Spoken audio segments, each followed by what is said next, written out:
Hello दोस्तों, हर हर महादेव। आप सभी का स्वागत है हमारे चैनल पर। इस साल 2026 में सोम प्रदोष व्रत त्रयोदशी तिथि सोमवार को पड़ रही है। इनमें से एक अत्यंत महत्वपूर्ण और दुर्लभ संयोग वाला सोम प्रदोष व्रत आज यानी कि कल 10 अगस्त को 2026 सावन मास की कृष्ण पक्ष का प्रदोष को है, जिस दिन सावन का दूसरा सोमवार भी है। इसके अलावा साल के अन्य महीनों में भी सोमवार के दिन पड़ने वाले प्रदोष व्रत सोम प्रदोष ही कहलाते हैं। साथ ही इसका महत्व क्या होता है? प्रदोष काल यानी कि सूर्यास्त के बाद का समय शिव जी की पूजा के लिए सबसे उत्तम होता है। शिवलिंग पर जल, दूध और बेलपत्र चढ़ाना होता है। साथ ही ओम नमः शिवाय का महामृत्युंजय मंत्र का जाप भी करना होता है। व्यक्ति को प्रातः काल में नित्य क्रिया से निवृत्त होकर आचमन प्रणाम करें तथा सूर्य को अर्घ्य दें और तथा यह संकल्प करें कि आज से मैं अपने मनोवांछित फल की प्राप्ति के लिए सोम प्रदोष को नियमित रूप से शंकर जी का पार्वती सहित पूजन करूंगी।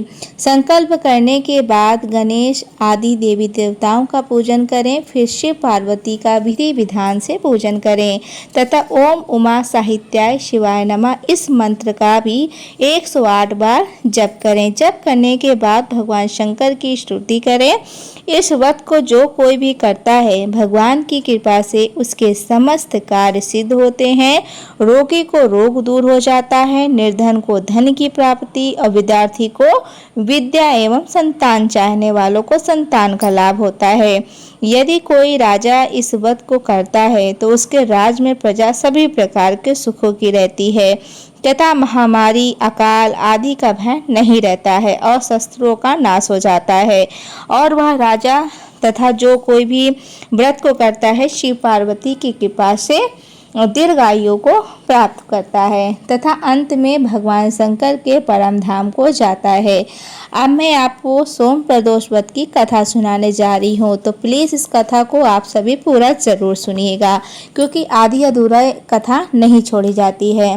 प्राचीन काल में धन धान्य से युक्त एक वैश्य था, किंतु उसके एक भी संतान न थी, जिससे वह सदैव अत्यंत दुखी रहता था। वह वैश्य प्रत्येक सोमवार को शिव जी का पूजन एवं व्रत करता था। भगवान का भोग लगाकर ही वह अपनी पत्नी सहित प्रसाद स्वरूप भोजन करता था। उसकी भक्ति को देखकर पार्वती जी ने शंकर जी से कहा, हे वैश्य, अत्यंत भक्ति पूर्वक आपकी पूजा करता है, अतः आप इसके दुख को दूर कर इसे संतान प्राप्त होने का वरदान दीजिए। तब शंकर जी ने पार्वती जी से कहा, हे यह वैश्य के पूर्व जन्म का फल है, इसके भाग्य में पुत्र सुख नहीं है। मैं इसे पुत्र प्राप्त का वरदान तो दे रहा हूँ, किंतु वह 12 वर्ष तक ही जीवित रहेगा। कुछ समय के बाद भगवान की कृपा से उस वैश्य को एक सुंदर पुत्र की प्राप्ति हुई। पुत्र के जन्म होने से वैश्य के घर में आनंद मनाया गया, किंतु वैश्य की चिंता दूर न हुई। उसे ज्ञात था कि उसके पुत्र की आयु केवल 12 वर्ष की है, किंतु फिर भी प्रसन्नता के साथ 11 वर्ष बीत गए। वैश्य की पत्नी ने अपने पति से कहा कि पुत्र विवाह के योग हो गया है, आप उसका विवाह कहीं पर कर दें। वैश्य ने अपनी स्त्री से कहा, अभी मैं पुत्र को विद्या पढ़ने के लिए काशी भेज रहा हूँ, अभी विवाह की क्या चिंता है, विद्या प्राप्त करके लौटने पर कुमार का विवाह करूँगा। इस प्रकार से अपनी पत्नी को समझा बुझाकर उसके पुत्र को मामा को बुलाकर विपुल धन दिया और कहा कि तुम अपने भांजे को विद्या धन के लिए रास्ते में यज्ञ आदि करते हुए तथा ब्राह्मणों को भोजन व दक्षिणा देते हुए काशी ले जाओ। लड़के के मामा अपने भांजे के साथ घर से विदा होकर वैश्य के बताए हुए नियम के अनुसार यज्ञ आदि करते हुए एक नगर में पहुंचा। उसी दिन उस नगर के राजा की पुत्री का विवाह था। राजकुमारी बहुत ही स्वरूपवती एवं गुणवती थी, किंतु जिस बालक के साथ उसका विवाह हो रहा था वह काना था।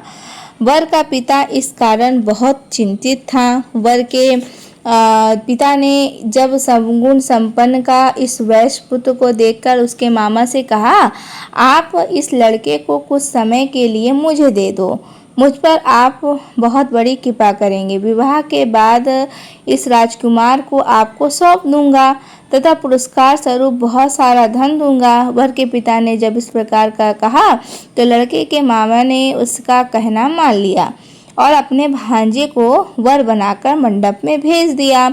राजकुमारी और उस वैश्य का पुत्र का विवाह हो गया। सिंदूरदान के बाद जब वैश्य पुत्र लौटने लगा तो उसने राजकुमारी की साड़ी में अपना संपूर्ण वृत्तांत लिख दिया कि तुम्हारा विवाह हमारे साथ हुआ है, संपन्न हुआ है और अब मैं विद्या प्राप्त करने के लिए काशी जा रहा हूँ। एक कान्हा राजकुमार है, तुम्हें अपनी पत्नी बनाएगा और उसी के साथ तुम्हें विदा होना पड़ेगा। यह लिखकर वैश्य पुत्र विद्या प्राप्त करने के लिए काशी चला गया। अब जब राजकुमारी विदा होने लगी तो उसने अपनी साड़ी के पर लिखे हुए शब्दों को देखकर उसे पढ़ा और उस राजकुमार के साथ विदा होने के लिए इनकार कर दिया और कहा, यह मेरा पति नहीं है, मैं इसके साथ नहीं जाऊंगी। मेरा पति तो वैश्य कुमार है जो विद्या प्राप्त करने के लिए काशी गया हुआ है।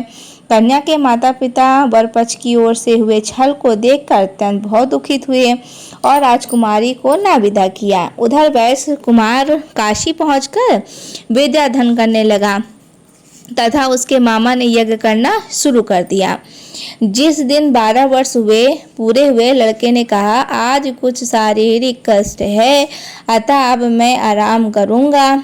ऐसा कहकर लड़का अपने बिस्तर पर जाकर लेट गया और मर गया। थोड़ी देर बाद जब मामा ने आकर देखा तो भांजे को मरा हुआ पाया, जिसके कारण वह बहुत दुखित हुआ, किंतु यज्ञ के भंग हो जाने के डर से वह चुप बना रहा।